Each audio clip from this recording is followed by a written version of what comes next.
Arvind Kejriwal and company के लिए जितने भी राज्यसभा के सांसद थे उनके लिए अब वसूली का एक जरिया बन चुके हैं।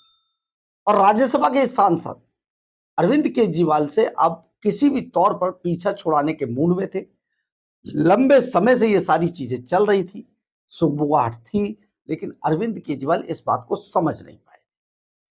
हम आपको आज ये बताने जा रहे हैं कि आखिर राज्यसभा के अंदर जो आम आदमी पार्टी लिखता हो, आम आदमी पार्टी बनाई जिसने, और जो कहता था मैं आम आदमी, वो आम आदमी किस तरीके से खास हो चुका था, किस तरीके से पूरी धन कुबेरों की जमात उसने इकट्ठी की थी, किस तरीके से राज्यसभा के न केवल टिकट बेचे बल्कि राज्यसभा के धन कुबेरों को अपने लिए एक तरीके का बैंक बना लिया था। यानी कि जब भी माल निकालना हो, वसूलना हो, इन एटीएम में बस जाइए और वहां से माल निकाल के अपना ले आइए। ये ऐसा ही सिलसिला चल रहा था। इसमें एक छोटी सी चीज और निकल कर आई है, जैसा कि पंजाब में सुखपाल सिंह खैरा ने एक प्रेस कॉन्फ्रेंस करके या एक वीडियो डालकर सबको चौंका दिया है। और उसने असल में अरविंद केजरीवाल के सबसे खासम खास कहे जाने वाले मनीष सिसोदिया की पोल खोल दी और केजरीवाल पर भी कई गंभीर आरोप लगाए। आइए पूरा मामला क्या है आपको समझाते हैं। नमस्कार, मैं हूं कुमार गजेंद्र। जनपद ऑन द स्पॉट में आपका स्वागत है।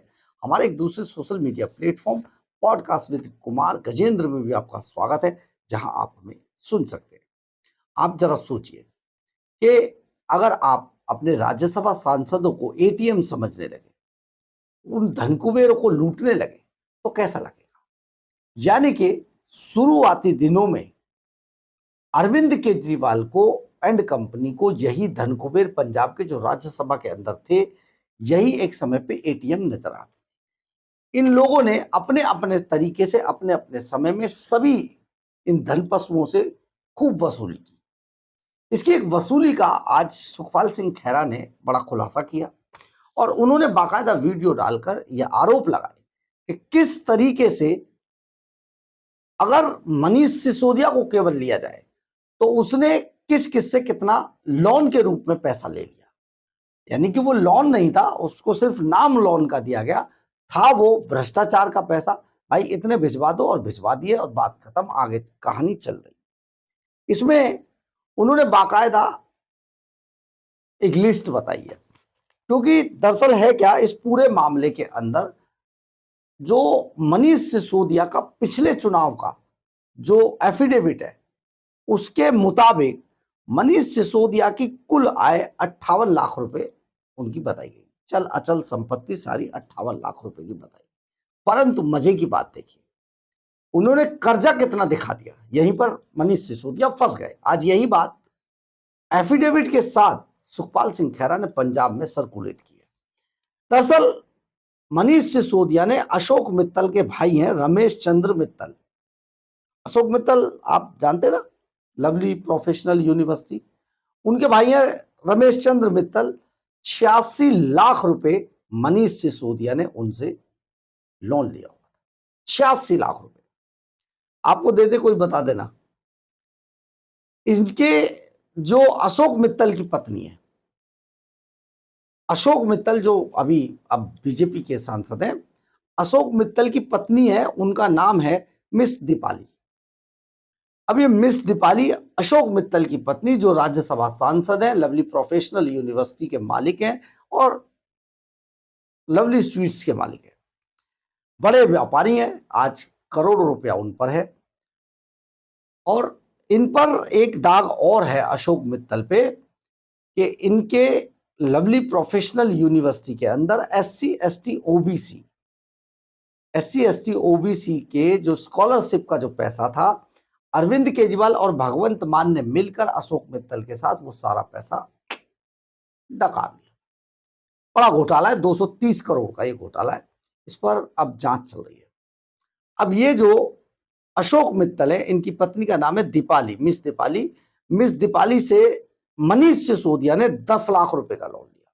मतलब उनके भाई से 86 लाख रुपए लिए, उनकी पत्नी से 10 लाख रुपए लिए। एक और साहब है, उनका नाम है संजीव अरोड़ा। संजीव अरोड़ा भी बड़े रियल एस्टेट कारोबारी हैं और मनीष सिसोदिया ने मतलब इनसे भी माल वसूला। इनकी पत्नी का नाम है, संजीव अरोड़ा की पत्नी का नाम है गुनीत अरोड़ा।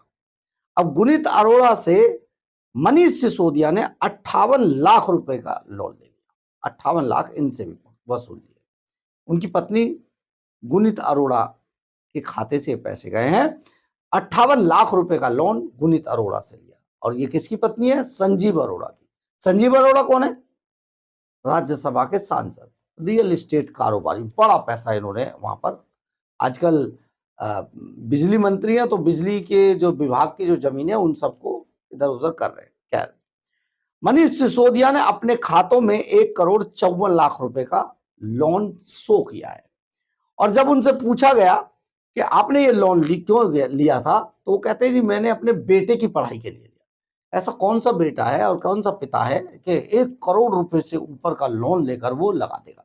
और ऐसी कौन सा बैंक है जो 58 लाख की कुल आय वाले व्यक्ति को 1 करोड़ से ऊपर का लोन दे देगा? ये पूरा का पूरा मामला अरविंद केजरीवाल और उसके साथियों के भ्रष्टाचार से जुड़ा हुआ है। 1,54,00,000 का लोन कोई नहीं दे सकता। मनीष सिसोदिया ने जो वसूली की है, अरविंद केजरीवाल ने जो वसूली की है, इसी वसूली के कारण जो ये अब धन कुबेर जो राज्यसभा सांसद बने, पैसे दे देकर राज्यसभा सांसद बने, अब उन्होंने इनके खिलाफ बगावत कर दी है और आम आदमी पार्टी का अब नामो निशान मिटने की तरफ है। क्योंकि आम आदमी पार्टी इसका गलत कहा था, वसूली पार्टी अगर करते इसका नाम तो ज्यादा बेहतर रहता। परंतु आम आदमी पार्टी नाम जिस व्यक्ति ने दिया था, योगेंद्र यादव ने, वो अब इस पार्टी में नहीं रहे। बहुत बड़ी बात है, बहुत बड़ी चर्चा है। आज सुखपाल सिंह खैरा ने जिस तरीके से मनीष सिसोदिया का एफिडेविट शो किया और उनके बारे में लोन की जो पोल खोली है, वो सचमुच अरविंद केजरीवाल या मनीष सिसोदिया करा रहे हो। बहरहाल, अगर आपको हमारी ये खबर अच्छी लगे तो आप इसे लाइक, सब्सक्राइब और शेयर जरूर करें। कमेंट्स बॉक्स में अपनी राय जरूर लिखें। इससे हमें बहुत बहुत बहुत ऊर्जा मिलती है। जय हिंद, जय भारत।